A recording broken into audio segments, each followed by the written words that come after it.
പ്രധാനമന്ത്രി നരേന്ദ്രമോദിയെ പുകഴ്ത്തി പ്രമുഖ വസ്ത്രവ്യാപാരശാലയായ ഷീമാട്ടിയുടെ ഉടമ ബീന കണ്ണൻ.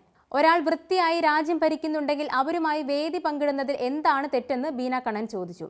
പ്രധാനമന്ത്രി നരേന്ദ്രമോദി കേരളത്തിലെത്തിയപ്പോൾ വേദി പങ്കിട്ടതുമായി ബന്ധപ്പെട്ട ചോദ്യത്തിന് മറുപടി പറയുകയായിരുന്നു. എന്തുകൊണ്ട് പാടില്ല? ഒരാൾ വൃത്തിയായി രാജ്യം ഭരിക്കുന്നുണ്ടെങ്കിൽ അവരുമായി വേദി പങ്കിടുന്നതിൽ എന്താണ് തെറ്റെന്നായിരുന്നു ബീന കണ്ണന്റെ ചോദ്യം.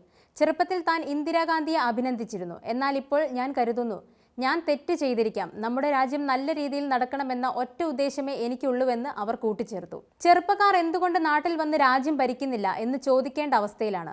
ഉള്ളവരെ കൂടി നിങ്ങൾ നാട് കടത്തി വിടുന്നുണ്ട്. കെട്ടും കെട്ടി വിട്ടിട്ടില്ലേ? മൊത്തത്തിൽ എന്നെ കണ്ടിട്ട് ഒരു മണ്ടിയാണെന്ന് തോന്നുന്നുണ്ടോ? മോദിയുമായി വേദി പങ്കിട്ടതിൽ ഏത് തരത്തിലുള്ള വ്യാഖ്യാപനങ്ങൾ ഉണ്ടായാലും എന്റെ രീതി നേരെയാണെങ്കിൽ എനിക്ക് അത് നേരിടാൻ അറിയാമെന്ന് ബീന കണ്ണൻ വ്യക്തമാക്കി.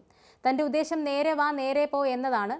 വളഞ്ഞ വഴിയിൽ പോയാലല്ലേ ഭയപ്പെടേണ്ടതുള്ളൂ. രാഷ്ട്രീയത്തിൽ ഇറങ്ങുന്നതുമായി ബന്ധപ്പെട്ട് തെരഞ്ഞെടുപ്പിന് മുൻപ് വിളിച്ചു ചോദിച്ച കക്ഷികളുണ്ട്. താൻ ധൈര്യമായി ചെയ്തോളൂ, ഞാനില്ല എന്നാണ് പറഞ്ഞത്. രാഷ്ട്രീയത്തിൽ ഇറങ്ങാൻ തനിക്ക് താല്പര്യമില്ലെന്ന് അവർ കൂട്ടിച്ചേർത്തു.